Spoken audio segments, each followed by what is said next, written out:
ఉద్యోగం చేస్తున్నారా? మీకు పీఎఫ్ అకౌంట్ ఉందా? అయితే ఈ వార్తను అస్సలు మిస్ అవ్వకండి. ఇకపై పీఎఫ్ నుంచి డబ్బు తీసుకోవడం గతంలా ఉండదు. ఏడాదికి కేవలం 2 సార్లు మాత్రమే విత్డ్రా చేసే అవకాశం.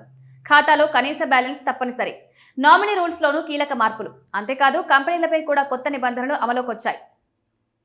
దేశంలోని కోట్లాది ప్రైవేట్ ఉద్యోగులు ఉద్యోగ భవిష్య నిధి అంటే ఈపీఎఫ్ పథకాన్ని ఉపయోగిస్తున్నారు. ఇప్పుడు కేంద్ర ప్రభుత్వం ఈపీఎఫ్ కు సంబంధించిన నిబంధనల్లో పలు కీలక మార్పులు ప్రకటించింది.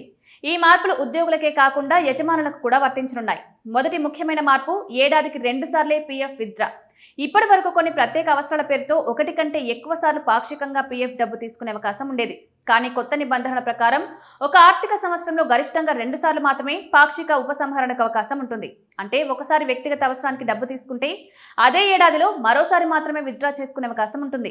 ఖాతాలో కనీస బ్యాలెన్స్ తప్పనిసరి. ఇకపై పీఎఫ్ నుంచి డబ్బు తీసుకునే సమయంలో మీ మొత్తం బ్యాలెన్స్లో కనీసం 25% మొత్తాన్ని ఖాతాలోనే ఉంచాల్సి ఉంటుంది.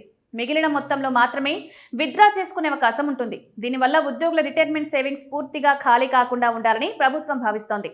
నామినీ రూల్స్ లో కీలక మార్పు. పెళ్లికి ముందు నమోదు చేసిన నామినీ వివరాలు వివాహం జరిగిన తర్వాత ఆటోమేటిక్ గా చెల్లుబాటు కాకపోవచ్చు.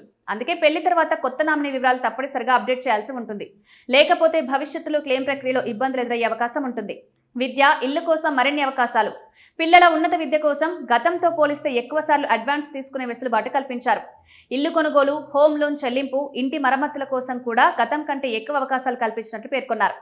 అయితే మొదటిసారి ఈ సదుపాయాన్ని పొందాలంటే కనీసం ఏడాది సర్వీస్ పూర్తి చేసి ఉండాలి. ఇక మరో కీలక విషయం, 20 మంది లేదా అంతకంటే ఎక్కువ మంది ఉద్యోగులున్న సంస్థలు తప్పనిసరిగా ఈపీఎఫ్ పరిధిలోకి రావాలి.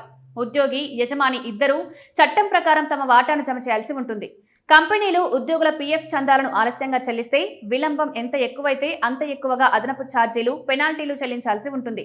మరోవైపు ఉద్యోగి పీఎఫ్ డబ్బు విత్డ్రా చేసే సమయానికి ఆ ఏడాదికి సంబంధించిన వడ్డీ రేటు ఇంకా ప్రకటించకపోతే గతేడాది వడ్డీ రేటు ఆధారంగా తాత్కాలికంగా లెక్కించి చెల్లించే విధానాన్ని కూడా కొనసాగిస్తున్నారు. మొత్తానికి ఈ కొత్త మార్పుల ఉద్దేశం ఉద్యోగుల రిటైర్మెంట్ పొదుపులను మరింత భద్రపరచడం, వ్యవస్థలో పారదర్శకతను పెంచడం.